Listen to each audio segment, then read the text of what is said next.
Quando se escreve a história da Rádio Nacional, existe um ano no calendário glorioso da emissora PRE8 que não pode ser esquecido.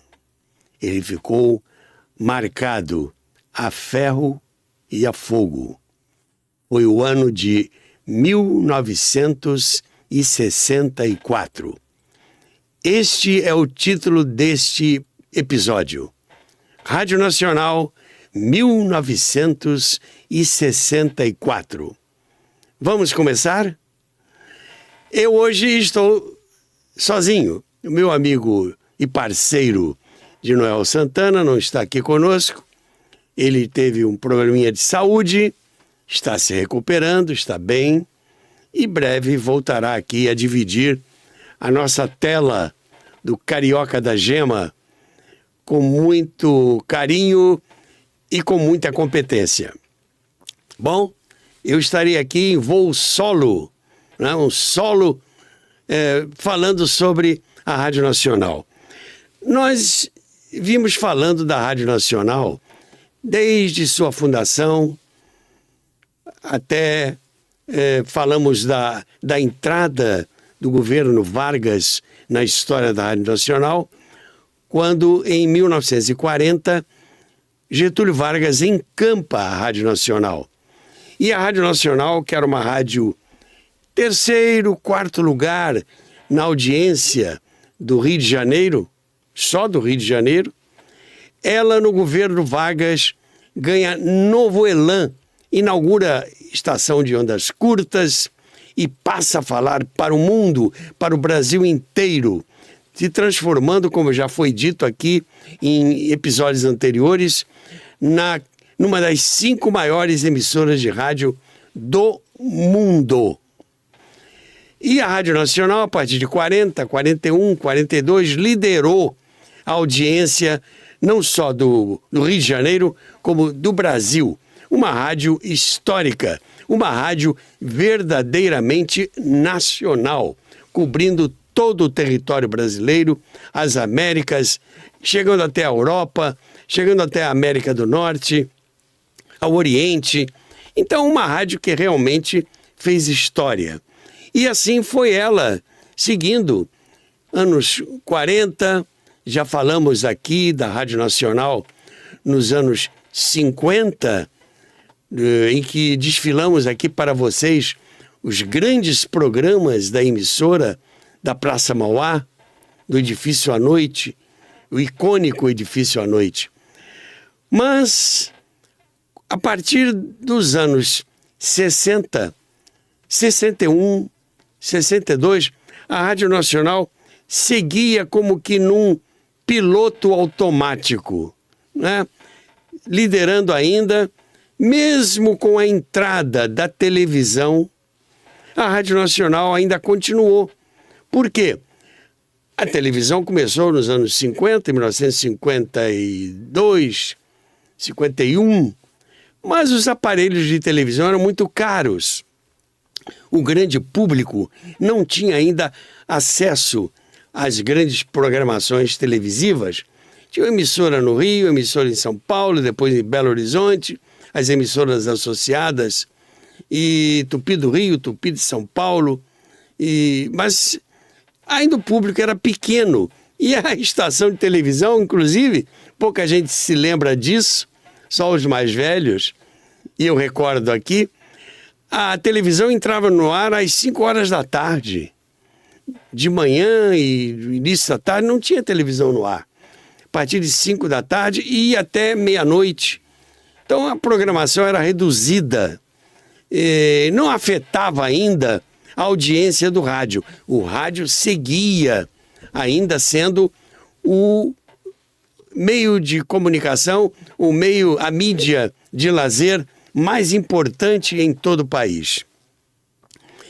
Voltando aos anos 60, ela ia como que num piloto automático. Tanto que, embora tivesse perdido um pouquinho de audiência, mas muito pouca ainda para a televisão, a Rádio Nacional seguia. Eu aqui tenho uma revista do rádio, né, que foi de 1963, e vou mostrar para vocês uma matéria que a Revista do Rádio publicou no ano de 63, em que o então superintendente das emissoras incorporadas ao Patrimônio Nacional, o Major Roberto da Gama Abreu, dizia que a Rádio Nacional ia muito bem. A Rádio Nacional não perdeu ouvintes nem anunciantes, porque ela seguia, como eu estava dizendo, no seu piloto automático. Inclusive, essa matéria foi divulgada na Revista do Rádio, mas ela também foi divulgada em todos os jornais. Não estávamos, a direção da emissora, muito preocupada com a ingerência da televisão. Inclusive, desfazendo boatos, como diz a matéria, né? A Rádio Nacional não perdeu ouvintes nem patrocinadores, porque os patrocinadores ainda não tinham migrado para a televisão, porque a televisão ainda era incipiente, conforme nós já acentuamos aqui. Então, como eu dizia, a rádio seguia em piloto automático, mas o Brasil não seguia no piloto automático. O piloto que estava comandando o Brasil eram pilotos que tinham dificuldade para manejar o leme. Primeiro, a entrada de Jânio Quadros e depois a renúncia de Jânio Quadros, a posse conturbada do vice eleito João Goulart, o rádio pontificando como meio de comunicação, meio de lazer, a mídia mais importante, tanto assim que foi descoberto que o rádio poderia interferir na história da política brasileira. E assim foi, quando Leonel Brizola, que era cunhado de João Goulart, assumiu a liderança de um movimento através de emissoras de rádio de várias partes do Brasil, que ele chamava de Campanha da Legalidade. E através da Campanha da Legalidade foi então feita uma campanha, como está dizendo, para permitir a posse do presidente João Goulart, uma vez que o Exército Brasileiro, as Forças Armadas, melhor dizendo, não viam com bons olhos a entrada de João Goulart na chefia do governo brasileiro, nos destinos da presidência da República. O Brasil, o Rio de Janeiro, fervilhava. Eram então greves, passeatas, discursos, violência. Isso já então com João Goulart à frente do governo. Ele conseguiu tomar posse, veio o parlamentarismo, uma solução política para ele assumir o governo. Havia muitas manifestações políticas, manifestações sindicais, especialmente sindicais, e estudantis, especialmente estudantis. Estimulados pelos acontecimentos, o presidente João Goulart se sentiu fortalecido e anunciou reformas.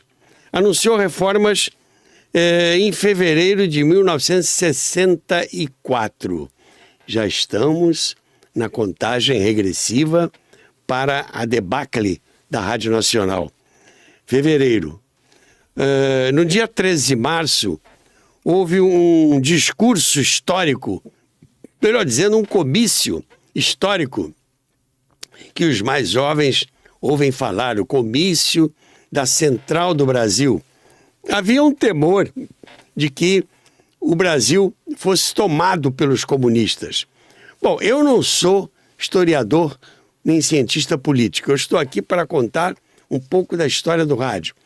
E neste ponto, o rádio contribuiu muito, aí é que entra chega na minha praia, contribuiu muito, porque o rádio, como era muito ouvido pela massa de habitantes brasileiros, tudo que se dizia no rádio, quer fosse de um lado, quer fosse de outro lado, tinha uma repercussão muito grande. Nós tínhamos as manifestações políticas de João Goulart, e nós tínhamos os discursos, nós tínhamos as repercussões dos discursos na Câmara dos Deputados Federais, no Senado, e tudo isso era retransmitido, ecoava pelas estações de rádio e se espalhava pelo Brasil inteiro. Vamos mostrar para vocês aí um trechinho aí do discurso de João Goulart, famoso discurso da Central do Brasil, para que vocês sintam a vibração daquele momento na política brasileira. Trabalhadores do campo já poderão então ver concretizada, embora em parte, a sua mais sentida e justa reivindicação, aquela que dará um pedaço de terra própria para ele trabalhar, um pedaço de terra para ele cultivar. Aí então, o trabalhador e a sua família sofrida, irá trabalhar para ele, porque até aqui ele trabalha para os donos da terra que ele aluga, ou para os donos da terra que ele entrega sua produção. Nesse discurso, o presidente João Goulart anunciou o congelamento dos aluguéis e também anunciou as reformas, as famosas reformas. E a repercussão daquele mar de gente na Central do Brasil, o rádio retransmitindo esses discursos, os formadores de opinião fazendo repercutir mais ainda as palavras de João Goulart, para o bem e para o mal. Isso tudo, os militares recebiam esses gestos como verdadeiramente um assinte. E a coisa começou a ganhar um rumo um pouco tempestuoso na política brasileira. Quando, inclusive, o líder comunista Luiz Carlos Prestes pressionou o governo no sentido de que o presidente tomasse uma definição. Que definição seria essa que Prestes cobrava de João Goulart? Isso deixou, como se dizia naquela época, muita gente com a pulga atrás da orelha. O germe do movimento militar, que amadurecia desde a renúncia de Jânio Quadros em 24 de agosto de 1961, foi aflorando. E o que aconteceu é que no dia 31 de março houve o golpe militar. Houve o golpe militar, não vou aqui repetir, que isso é um assunto que já foge um pouco da história do rádio, mas posso dizer que forças do general Mourão deixaram Belo Horizonte, deixaram Minas e vieram em direção ao Rio de Janeiro para depor o presidente. E aí entrou o rádio na história. As rádios que eram contra João Goulart, aqui na Guanabara, que é o estado da Guanabara, que era a Rádio Roquete Pinto, que era a rádio do governo do estado da Guanabara, cujo governador, Carlos Lacerda, era contra o presidente João Goulart, transmitia as informações vindas, ainda um pouco confusas, de que o Mourão Filho estava chegando ao Rio de Janeiro, as informações de que o almirante Aragão, fiel ao presidente João Goulart, ia invadir o Palácio Guanabara, tudo isso transmitido pela Rádio Roquete Pinto. Aconteceu que a Rádio Nacional estava no ar. Inclusive, às 8 horas da manhã, o radialista Paulo Roberto, produtor Paulo Roberto, tinha uma crônica chamada Bom dia, compadre, vamos viver a vida. E ele, nesta crônica, isso eu ouvi da minha casa, ele dizia que o povo se juntasse para defender o seu presidente, que era o presidente João Goulart. E nesse momento, quando divulgou essa crônica, colocada no ar com sua própria voz, ao vivo, o Paulo Roberto costumava gravar a crônica.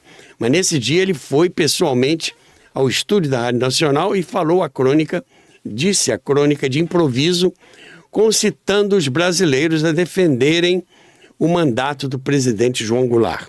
E aí Paulo Roberto assinou a sua cassação, que vocês verão oportunamente neste programa ou no próximo programa. Agora, falando da Rádio Nacional, enquanto tudo isso fervilhava, greve geral, movimentos sindicais, greve dos bancários, greve dos professores, que eram sindicatos muito ligados ao presidente João Goulart, eis que, dentro da própria Rádio Nacional, aí nós entramos na história da Rádio Nacional, a participação da Rádio Nacional nesses episódios, havia dentro da Rádio Nacional, nos corredores da Rádio Nacional, uma verdadeira guerra, entre aspas, ideológica.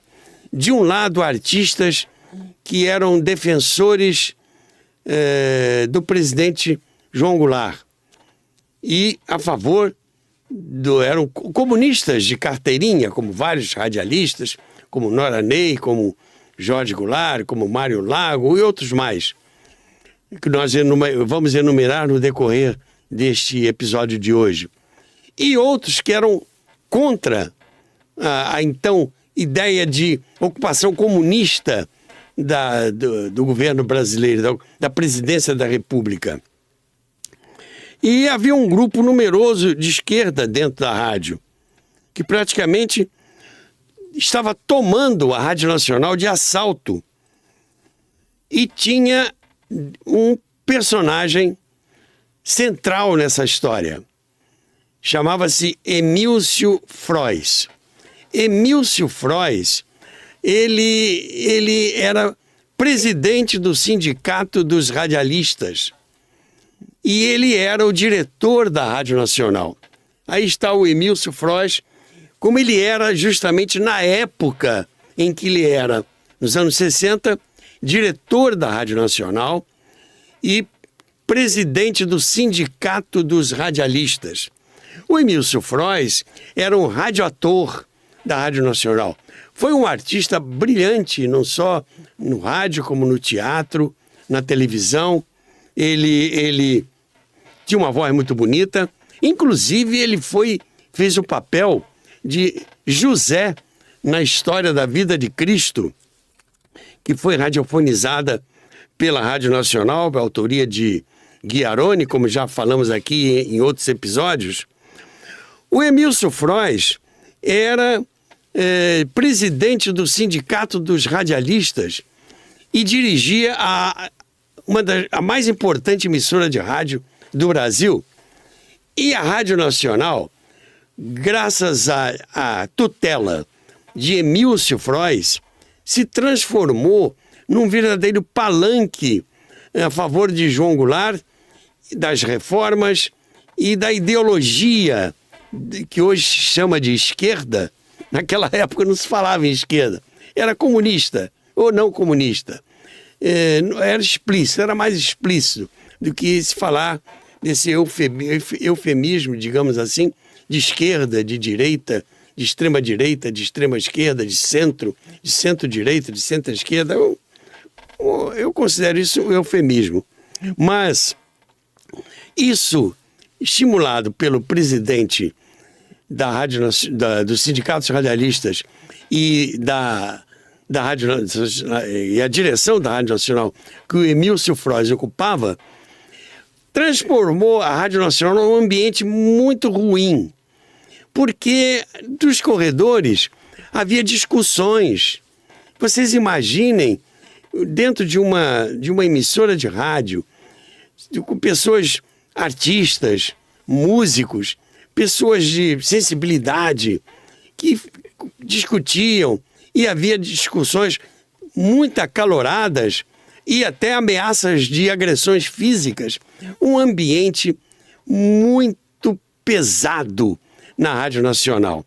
Eu, nessa época, eu não estava mais na Rádio Nacional. Isso foi em 63, 64. Eu saí da Rádio Nacional em 1962, mas eu ainda tinha contato com colegas contemporâneos meus e eu sabia o que acontecia dentro da Rádio Nacional. Era um ambiente pesado. Eu, para fazer esse programa com vocês, li vários livros, e um dos livros que eu li aqui, eu trouxe aqui para vocês verem que algumas coisas que eu falo aqui não são opinião minha.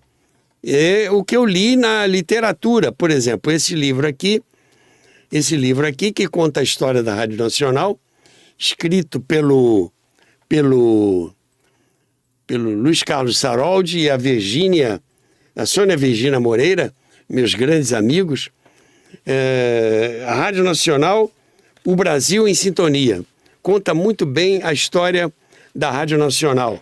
Um outro livro que eu pesquisei, que eu li, também escrito por um meu dileto amigo, Jonas Vieira, que é César de Alencar, A Voz que Abalou o Rádio. Por que eu li esse livro? Por que eu citarei esse livro em vários momentos nesses programas? Porque o César de Alencar foi acusado de ter dedurado, melhor dizendo, como o termo que se usava na época, dedurou e fez lista de artistas que seriam depois caçados pelo regime militar.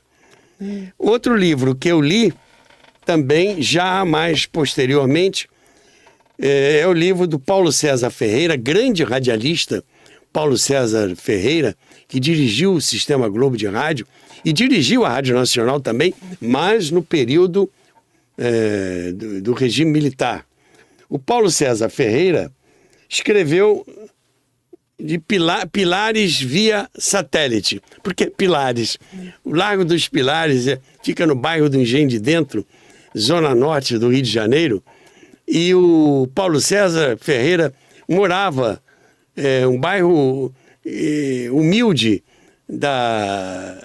do Rio de Janeiro, e o Paulo César veio de lá. E ele fala isso com muito orgulho, e ele foi então que ele diz, ele chegou a diretor da TV Globo, da Rádio Globo, ele disse aí o título do seu livro, de Pilares da Rádio Nacional e Rede Globo via satélite. É um livro muito interessante. Então, meus amigos, também o meu próprio livro, que eu escrevi, A Era do Rádio Teatro, que fala também neste episódio. Então, eu li esses livros todos para trazer para vocês esses acontecimentos. Bom, e com depoimentos de vários artistas. Dentro da Rádio Nacional havia artistas e músicos e redatores, roteiristas, operadores, técnicos que se diziam declaradamente comunistas. O mais declarado deles, todo mundo conhece, é o Mário Lago, que dizia: a minha escova de dente está sempre separada, porque a qualquer momento eu serei preso e já levo a minha escova de dentes. Ele dizia isso. E cantores, né, como Jorge Goulart, Nora Ney, que foram à Rússia, inclusive, visitaram a União Soviética na época, várias vezes, e outros mais, que a gente vai citar daqui a pouco. E havia outros artistas mais jovens, como Rodney Gomes, meu querido amigo com quem trabalhei muitos anos na Rádio Nacional, que era também declaradamente comunista. O Gracindo Júnior, o filho do Paulo Gracindo, que está vivo até hoje, e foi caçado também na ocasião, e se declarava também de esquerda. Eles e outros atores, eles iam às reuniões, geralmente no sindicato dos radialistas, que era ali pertinho da Rádio Nacional, ficava ali na Rua do Acre, pertinho da Rádio Nacional, e a 100 metros da Rádio Nacional. A influência de Emílcio Frois, dirigindo a Rádio Nacional e presidindo o Sindicato dos Radialistas, criava um clima muito curioso e perigoso. Por quê? Todos têm o direito de se manifestar politicamente, vivíamos numa democracia, então todos tinham o direito de se reunir, expressar seus pensamentos, suas ideologias, mas acontece que, como a direção da Rádio Nacional era a favor de João Goulart e a favor do que hoje se chama de esquerda, muitos artistas que não eram comunistas, que não eram de esquerda, eles tinham temor que essa posição deles viesse a prejudicá-los e eles fossem até demitidos. Então, quem era comunista se dizia declaradamente comunista. Quem não era, tinha medo de dizê-lo, com medo de uma represália, até de perder o emprego. Era uma coisa muito séria mesmo, muito séria. Vocês imaginem o que seria daqueles artistas, daqueles funcionários que estavam ali defendendo o seu ganha-pão e que, de repente, podiam se comprometer graças ao seu pensamento político. Bom, esse era o clima da Rádio Nacional. Dentro desse contexto, havia também uma outra questão importante. Havia dentro da Rádio Nacional uma associação de funcionários da Rádio Nacional, chamada de ABERNA, Associação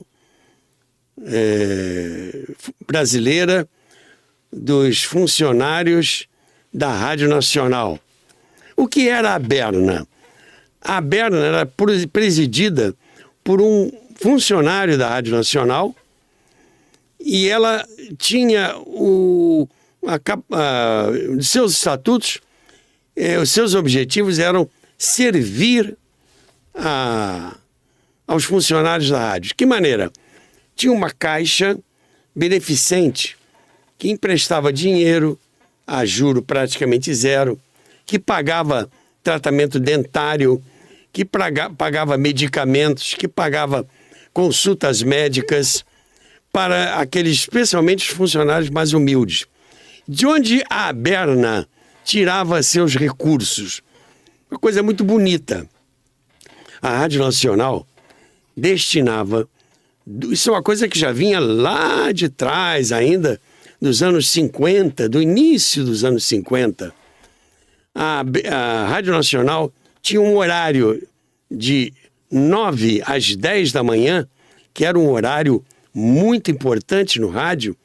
Não era o horário 9, porque o horário 9 era à noite, programação noturna. Mas o horário matinal era muito ouvido pelas donas de casa, pelas pessoas que trabalhavam em escritório, tinham rádio no escritório, etc. Naquela época não tinha radinho de pilha, não existia ainda. Mas E a Nacional vendia esses horários para anunciantes, que não faltava anunciantes na Rádio Nacional. Todo mundo queria anunciar na Rádio Nacional, uma rádio que tinha penetração nacional e internacional. E a Rádio Nacional, a renda da venda desses horários matinais revertia todo para a ABERNA. Então a ABERNA tinha uma renda mensal bastante significativa e com esse dinheiro ela ajudava os funcionários. Era um negócio muito bem bolado, muito nobre. E outra coisa, artistas, roteiristas, cantores trabalhavam na produção deste programa e não recebiam. Eles não recebiam. Pegavam um roteirista, como, por exemplo, o William Faisal, que escrevia muito para a ABERNA, ele escrevia de graça, ele não ganhava nada. Então, todo o dinheiro que entrava nessa programação era todo para a Berna, porque a Rádio Nacional não cobrava o horário, o aluguel de horário, nem coisa nenhuma. Tudo que ela anunciava nesse horário era revertido para a Berna. E eis que neste período, quem vai presidir a Berna é o César de Alencar. O César de Alencar era o presidente da Berna e era uma figura muito estimada pelos funcionários que usavam os benefícios da associação, porque ele deu um sentimento gerencial muito importante. E o prestígio do César de Alencar angariava anunciantes para os programas que eram patrocinados e cujo dinheiro ia para a Berna. Mas, por outro lado, o César de Alencar, ele não era a favor das ideias do Emílcio Frois, ou seja, o César não era de esquerda. Detalhe, o César de Alencar ajudou na campanha política do João Goulart. Ele, inclusive, gravou um jingle que era cantarolado pelas ruas na voz do César de Alencar. O César era amigo do João Goulart. Ele participou da campanha que elegeu o João Goulart vice-presidente da República. Mas o César não era simpatizante do Partido Comunista Brasileiro. Pelo contrário, ele era um homem, digamos assim, como se diria hoje, um homem de direita.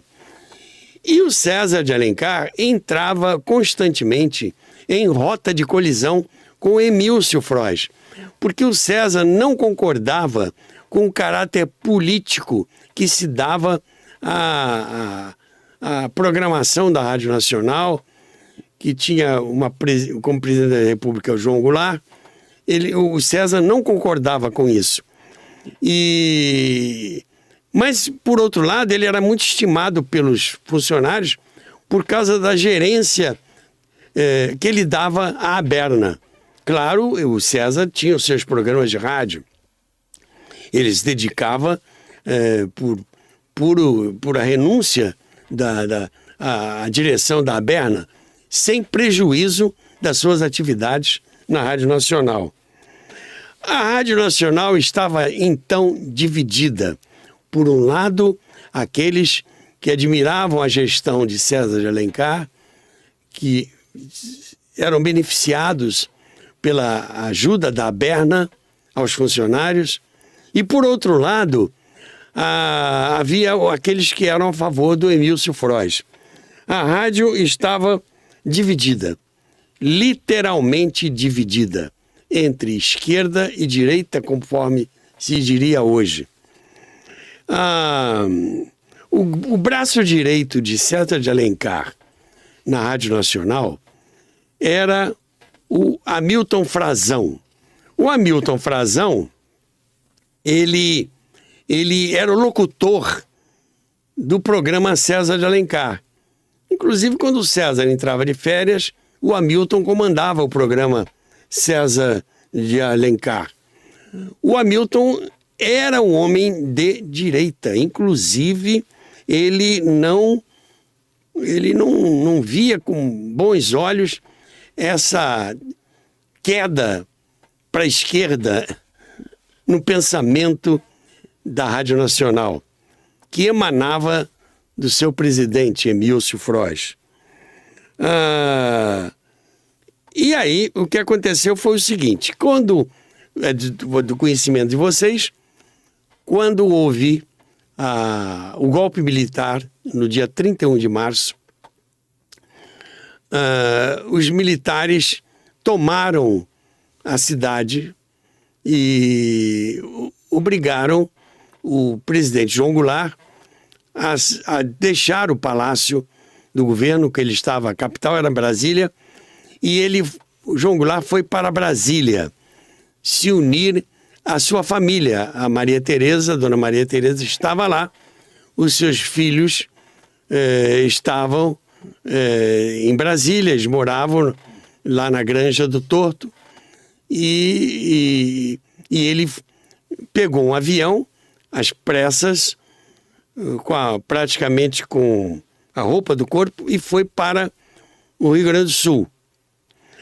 Ele não havia saído ainda do Brasil, ele estava em território brasileiro, mas aí houve um problema histórico que vocês podem pesquisar. O presidente do Senado, Auro Moura Andrade, anunciou que João Goulart tinha abandonado o país e que, com isso, a presidência da República estava vaga. Ele disse em viva voz: declaro vaga a presidência da República. Mas existem provas de que João Goulart não estava fora do país. A presidência da República não estava vaga. Ele estava ainda em território brasileiro, no Rio Grande do Sul. Depois é que ele foi para o exterior, foi para o Uruguai. Mas houve, vamos dizer assim, uma precipitação em informar pelo rádio que João Goulart estava fora do país e, por isso, foi declarada vaga a presidência da República. Mas voltando à Rádio Nacional, quando foi declarada vaga a presidência da República, os militares estavam prestes a ocupar a Rádio Nacional. E aconteceu uma coisa muito desagradável. Um grupo de funcionários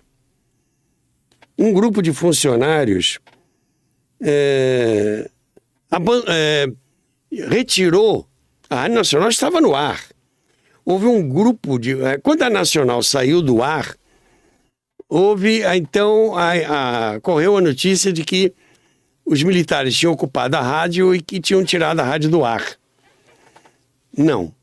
Quem tirou a rádio do ar, segundo depoimentos que eu pesquisei, quem tirou a Rádio Nacional do ar não foram os militares, foram funcionários da Rádio Nacional, a mando do presidente da Rádio Nacional, Emílcio Frois.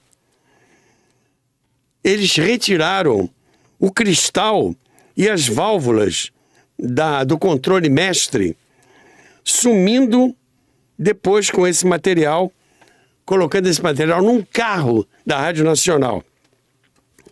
E quebraram equipamentos que depois tiveram que ser restaurados.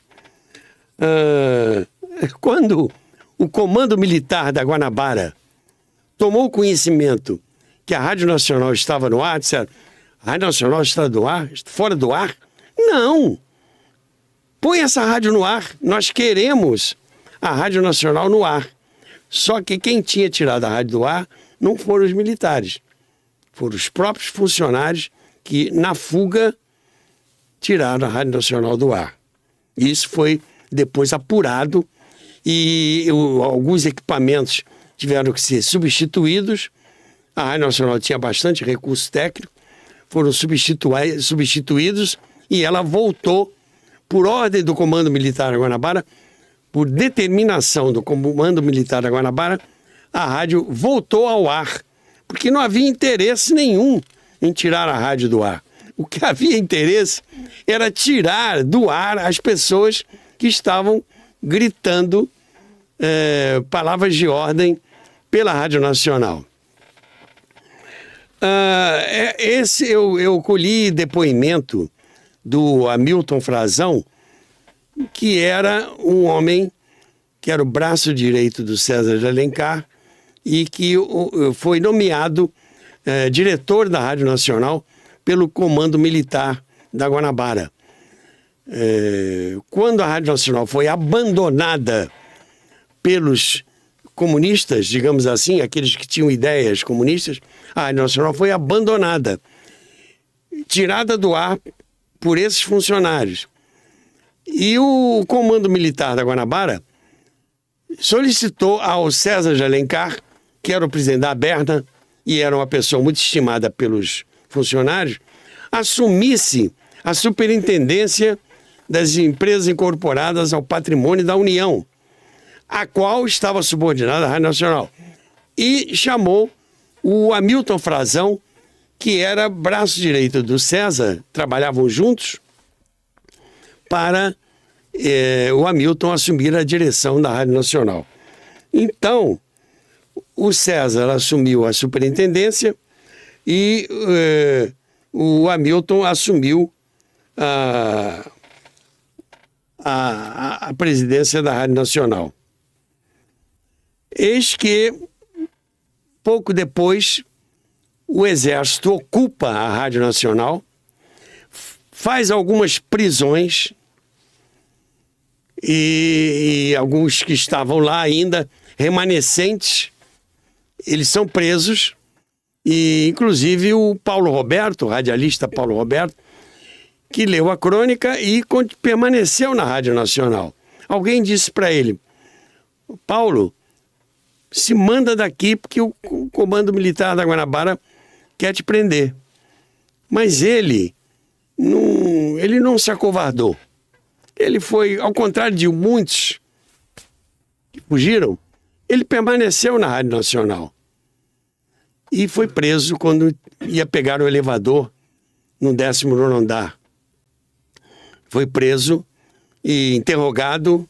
Já contamos isso aqui em outros episódios, quando falamos da vida de Paulo Roberto.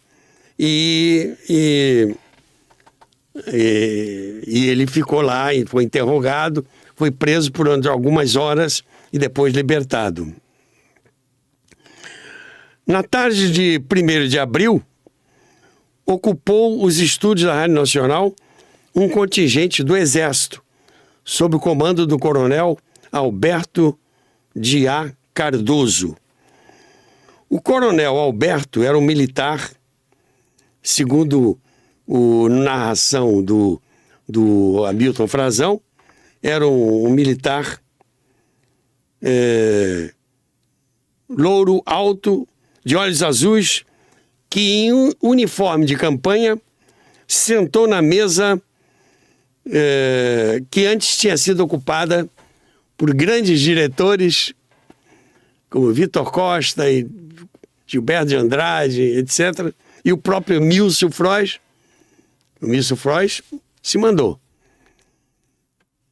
O coronel Alberto sentou na mesa, botou um 45 engatilhado em cima da mesa e começou a dar ordens para que a Rádio Nacional voltasse imediatamente ao ar, chamou os operadores, chamou o diretor técnico, a rádio foi colocada no ar pouco depois. E aí surgiu então a primeira lista. Eu vou pedir ao meu querido amigo Hugo, você tem aí fotos, né? Você já mostrou a foto do Emílcio. Qual é a outra foto que tem aí do César? César de Alencar, que estava presidindo a Rádio Nacional, presidindo as empresas incorporadas ao patrimônio da União. Está aí o César de Alencar, que era o presidente da Berna. E eu quero mostrar agora a foto do Hamilton Frazão, que era o braço direito. O Hamilton Frazão era um locutor com uma voz muito bonita. Era um locutor que tinha talento, era um homem talentoso. Além de locutor, ele era empresário, ele trabalhava na área publicitária. Ele tinha uma empresa de publicidade. Mas ele não concordava com aquele clima da Rádio Nacional. Inclusive, na antevéspera do 31 de março, o Emílcio Frois fez um discurso lá na Rádio Nacional, concitando os funcionários a lutarem a favor do governo João Goulart, a favor das reformas, e quase que numa ameaça velada àqueles que não seguissem a cartilha da esquerda. Por isso é que estava todo mundo apavorado. E o Hamilton Frazão era de direita. Inclusive, ele conta, ele não escondeu isso de ninguém, depois ele estava preparando-se para trabalhar, para lutar, segurando em armas para a defesa do novo regime militar. Claro, se houvesse alguma reação por parte da esquerda. Então, quando o major, o coronel Alberto Cardoso assumiu a direção da Rádio Nacional, ele chamou o César de Alencar, que era, então, o diretor, superintendente, e chamou o Hamilton Frazão, que era o diretor da Rádio Nacional, agradeceu a colaboração dos dois e assumiu a direção da Rádio Nacional com uma pistola em cima de sua mesa. Mão de ferro. Bom, nesse exato momento, o ministro da Guerra, Costa e Silva, o presidente era, então, o Castelo Branco, que assumiu o poder. Quem assumiu o Ministério do Exército foi o general Costa e Silva, que depois iria, mais tarde, substituir Castelo Branco na sucessão. O Costa e Silva, que era o ministro do Exército, mandou para as mãos do coronel Alberto uma ordem para demissão sumária de umas pessoas que faziam parte de uma lista que vinha do gabinete do ministro da Guerra. O número das pessoas que estavam nessa lista era muito grande. E eram mais de 100. E seriam sumariamente demitidos. Quando o César de Alencar e o Hamilton Frazão viram essa lista, ficaram perplexos, porque faziam parte dessa lista pessoas que nada tinham a ver com a esquerda, que não tinham a ver com o clima de comunista da Rádio Nacional. E o César virou-se para o coronel e disse: coronel, essa lista não está correta. Mas aí o coronel disse: mas veio do gabinete do ministro, foi uma lista elaborada pelo DOPS. E o Hamilton Frazão e o César de Alencar tentaram demover o coronel no sentido de que ele não demitissem aqueles quase 200 funcionários. Tinha gente ali que não tinha nada a ver. Tinha cantores, tinha Emilinha Borba fazendo parte da lista, Erivelto Martins fazendo parte da lista. Então, cantores que nada tinham a ver, eles não eram nem políticos. Por que cargas d'água estavam eles fazendo parte daquela lista gigantesca? O argumento de César de Alencar e de Hamilton Frazão é que aquelas pessoas não eram ligadas ao governo deposto e que o coronel investigasse melhor. O coronel disse que não, que ele, como militar, ele cumpria ordens superiores.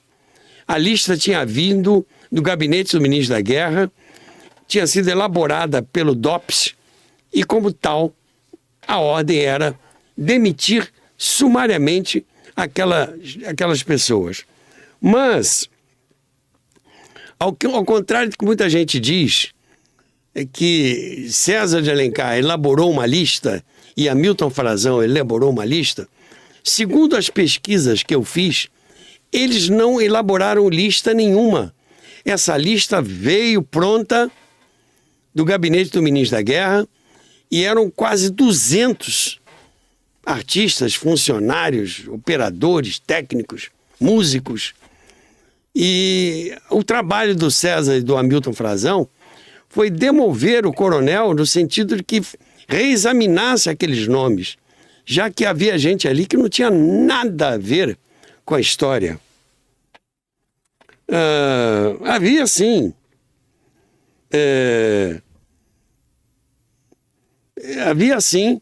pessoas comunistas declarados que, por sinal, não escondiam de ninguém, participavam de reuniões no sindicato dos radialistas, mas não, havia outros que realmente eram ali inocentes naquela história toda.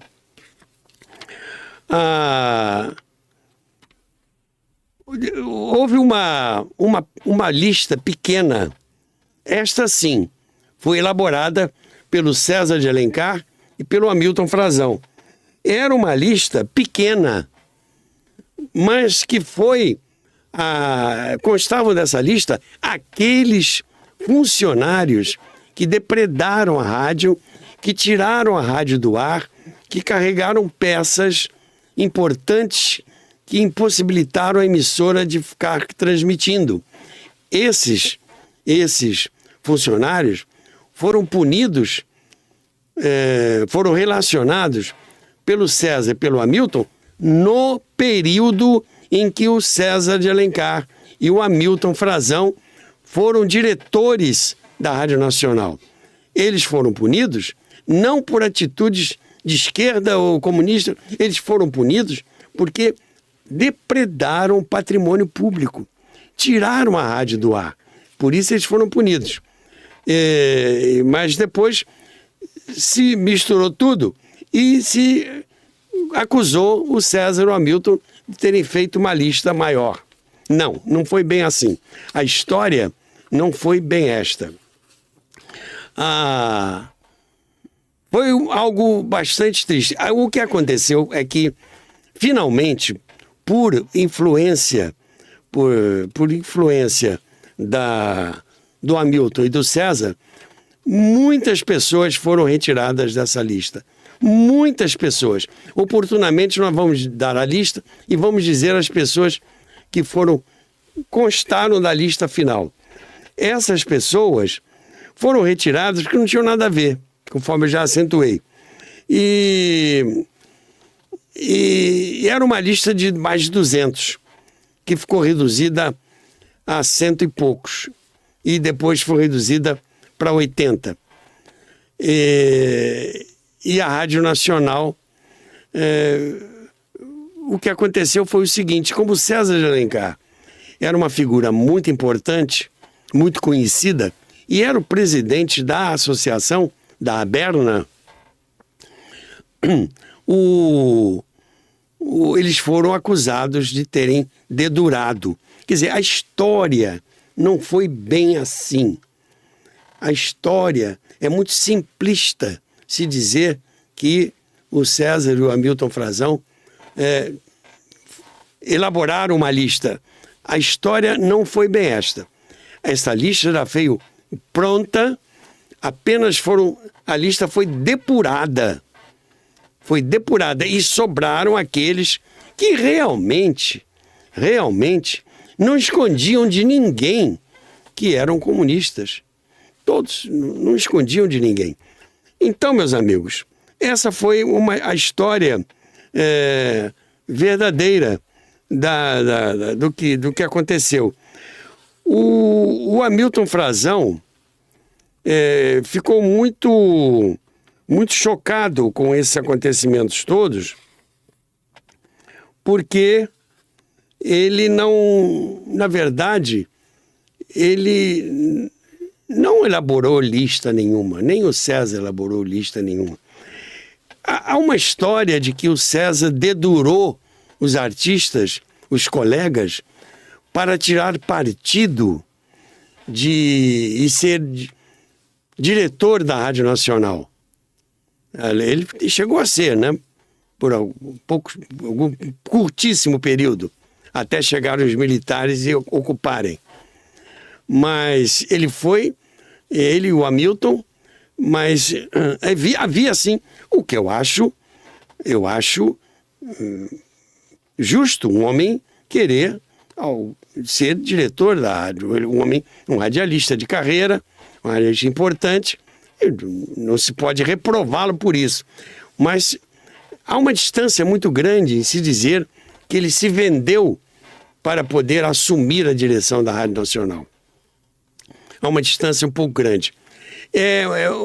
Na verdade, houve também uma campanha muito forte contra o César, porque ele, como tinha muitos amigos, tinha também muitos inimigos. E ele tinha um gênio meio assim, era temperamental, era nervoso. Por quê? Porque era uma pessoa muito responsável, ele comandava o programa dele com mão de ferro, e isso angariava algumas antipatias. E disse que ele serviu aos militares e depois pediu para ser diretor da Rádio Nacional. E houve até alguém que disse que os diretores esnobaram e disseram assim: já não precisamos mais de você.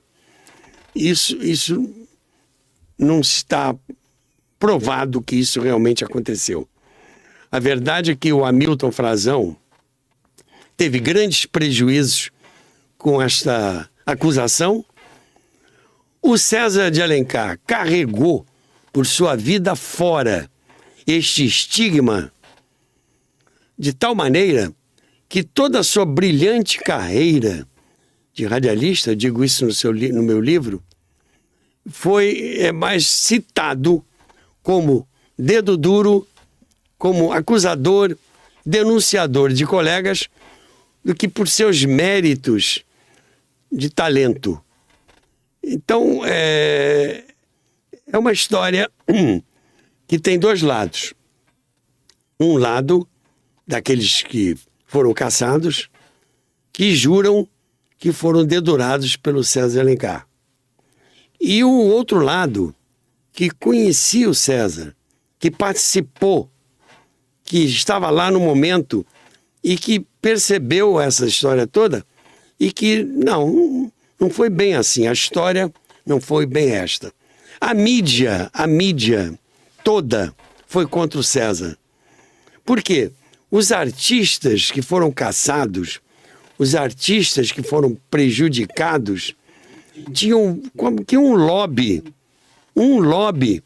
que fortaleceu as denúncias de que César de Alencar e o Hamilton haviam dedurado. E de tal maneira ficaram ambos estigmatizados. O Hamilton Frazão era empresário da área de publicidade, perdeu vários contratos de publicidade, perdeu muito dinheiro, ele mesmo diz que foi muito prejudicado. Ele quase que foi caçado também, junto com aqueles que foram caçados. O César de Alencar nunca conseguiu ser o mesmo profissional, com o mesmo brilho, com o mesmo talento, com o mesmo vigor que tinha na Rádio Nacional. Ele foi para a televisão, teve programa de televisão, mas por trás dele havia sempre a sombra. Havia sempre alguém que olhava para ele, vendo sempre com olhos de um denunciador. Meus amigos, eu não sou advogado de defesa do César Alencar, nem do Hamilton Frazão. Eu tive vários amigos caçados nessa ordem. No próximo episódio nós vamos citar os nomes. Rodney Gomes, meu grande amigo, o Gracindo Júnior, meu grande amigo, Paulo Roberto, radialista, grande amigo, foram caçados. E lamento muito, sofri muito na ocasião, vendo-os sofrer, vendo-os colocados na Rua da Amargura, Mas, por outro lado, como pesquisador, eu me sinto no dever de mostrar os dois lados. Li vários livros, algumas coisas eu soube na ocasião, embora eu não estivesse mais trabalhando na Rádio Nacional, mas eu soube porque eu tinha contatos com eles. O Gerdau dos Santos, que foi um amigo, que ele casado, foi advogar, inclusive foi meu advogado em algumas coisas. O Gerdau era uma pessoa muito competente. Trabalhei com o Gracindo Júnior na TV Educativa. Mantive amizade com o Rodney Gomes. Depois, ele mais tarde foi trabalhar na Rádio MEC, no projeto Minerva, onde eu também trabalhei. E todos eles diziam-se injustiçados e dedurados pelo César de Alencar. Mas eu me senti no dever de pesquisar e para trazer para vocês, já que o meu assunto é a história do rádio, eu trazer para vocês esses acontecimentos. No próximo episódio, eu falarei sobre cada um daqueles que foram caçados pelo regime militar. A história da Rádio Nacional é uma história brilhante, uma história bonita, mas que infelizmente teve esse senão em 1964. Eu vou pedir ao Hugo que coloque em fundo agora a música Luar do Sertão, que era o prefixo da Rádio Nacional.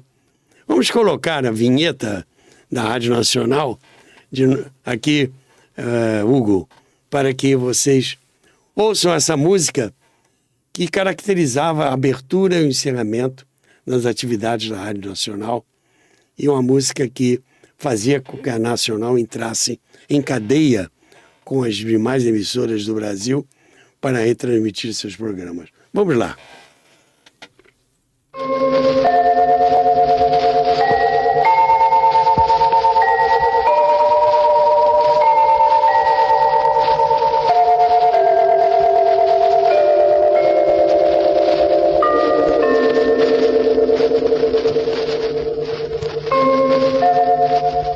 Emissoras brasileiras da Rádio Nacional do Rio de Janeiro, Brasil.